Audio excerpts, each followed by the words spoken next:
Hello, it's been a while, probably about 4 months to be precise. I've had my knee injury. I've probably not been cycling as much.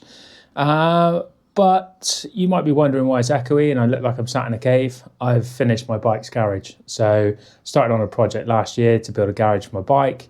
And I've finished. It's got solar in, it's decent. But that's not the reason for today's video. Today's video was basically just about getting back out there. So the last video I put out was, I was on my Z900 and I was contemplating whether to chop it in or sell it, etc. And this is probably going back to September.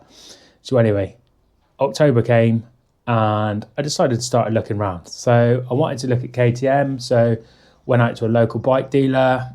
Nobody asked me if I could help. Literally 3 people in there and nobody asked if I was okay or if I needed any help. So left quite quickly and went elsewhere. Next day, was going away with work, so called into another motorbike shop on the way to my meeting. Again, Monday morning, someone walks into a bike salesman, 3 salespeople sat there, no one asked if they could help.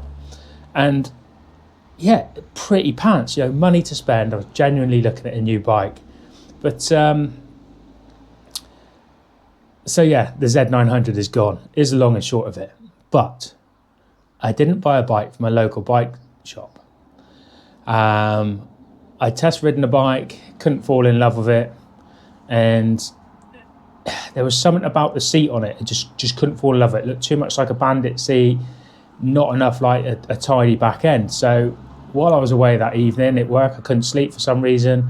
I went on to Bike Trader and I went through every bike of this model on Bike Trader and I found one in Leeds. Now, I live in Plymouth, so what's that, 350 miles? Put an inquiry in, probably about 4 o'clock in the morning. Obviously wasn't expecting a response then.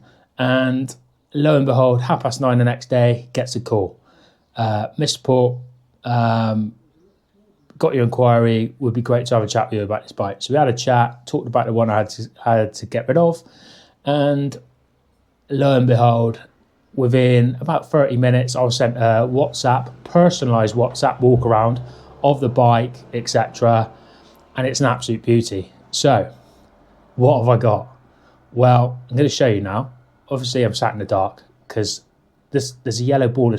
There's a yellow ball in the sky today. So I'm going to get out on the bike this afternoon, but I just wanted to do a video to show you what I've got, and I'm absolutely stoked with this. I have bought a MT10 SP, and it is a beautiful bike, absolutely stunning. So I've done a couple of things to it already, of course, but what sold it to me was the pyramid cover on the back. So the pyramid cover on the back really sets it off. Someone has spent some money on this bike. So you can see it's got the chain adjusters, it's got rear sets. Now, Yamaha aren't known for their great brakes. So we've even gone along the lines of having Hell calipers and Hell master cylinder. Now, what changes have I done so far? So it had a tall screen on it, so it's now got a carbon screen, and I've also got rid of the rear pegs. Now this bike I am absolutely stoked with. It's not going to stay looking like this forever because I've been on a bit of a shopping spree. Now my best friend has an R1M and the tail on the R1M looks amazing. I just love the look of it. If this bike had that R1M tail, it'd be perfect. So over the last couple of months, I've been sourcing all the parts.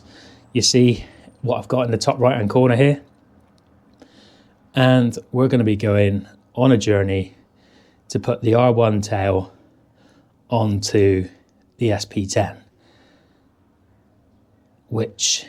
MT10, sorry. The MT10 SP. So what we're going to be doing is doing that. And I'm going to be doing that in a series of videos. Now, you see I didn't put drainage in when I built the garage, so I need to put drainage in. I'm going to be tanking it out because it's still a bit damp in here, but this is all built by my idle hands. So I guess one thing you want to know is, what does it sound like? That cold start up. Let's give it a whir, shall we?